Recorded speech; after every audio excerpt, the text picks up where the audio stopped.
On a crisp autumn morning, I stood on a wooden dock that juts out into the Baltic Sea in central Helsinki. Wearing only my bathing suit, I placed my towel and change of clothes onto one of the wooden tables as I chatted with my fellow cold water swimmers about the weather, the water temperature, it's a brisk 9 degrees Celsius, 48.2 degrees Fahrenheit, and the state of world affairs during the coronavirus pandemic, which has dramatically changed the lives of so many people around the globe. This day's dip into the sea was really just a dip, as I'm not a very good swimmer. But this simple morning routine has become one of the activities that make up part of my lifeline. The fact that I was able to get myself to the dock, an easy 5-minute walk from home, go for a dip, and talk with friends is little short of a miracle, or at least a 180-degree turnaround. For less than 2 months earlier, I was in a very different place. I was recovering from a serious depressive episode of burnout that left me so depleted that the mere idea of this morning's activities would have seemed impossible.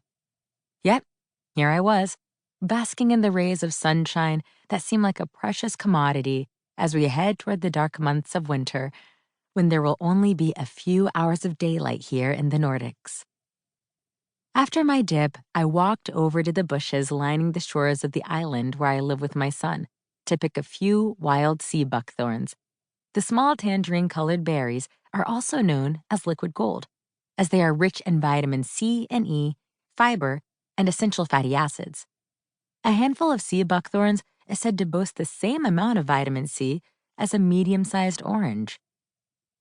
Because of a concept called every man's right, jokamiehen oikeus, or public access rights, everyone in Finland is allowed to enjoy outdoor pursuits from forests to lakes and the sea, and activities such as picking wild berries, mushrooms, and flowers, so long as you don't disturb other people or their property, or damage the environment. Then I walked the short distance home along the gravel path past the docked off-duty icebreakers, up the small hill, and through the picturesque yard of my son's school, which comprises a collection of buildings, some of which date back to the 1840s, including an Instagrammable brick facade. Once home, after a hot shower, I had a cup of strong black coffee that tasted even better after my bracing, but invigorating, mini swim. A few months ago, I was so anxious that the mere suggestion of a short walk to the dock was overwhelming. I couldn't drink anything other than decaf coffee for fear that I would start shaking. So what happened, and why is cold water swimming one of the keys to my recovery? How does it build fortitude in Sisu? Building resilience.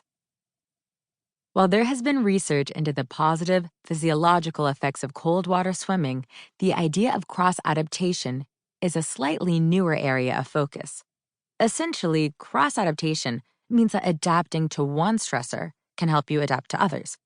This concept is one of the key discoveries I made that set me on a journey to uncovering how people train their resilience or Sisu skills so that they have the ability to adapt, survive, and even thrive in the face of great challenges, such as major life changes or loss.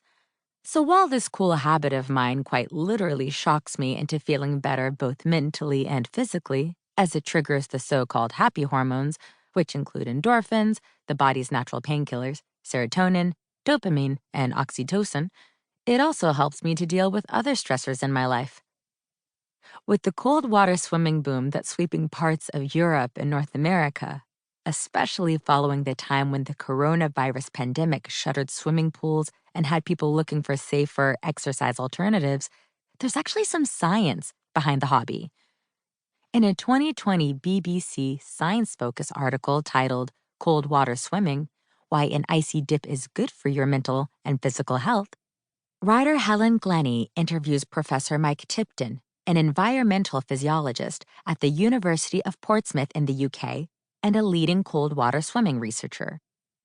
According to Tipton, after the initial cold water shock response, adaptation happens over the longer term.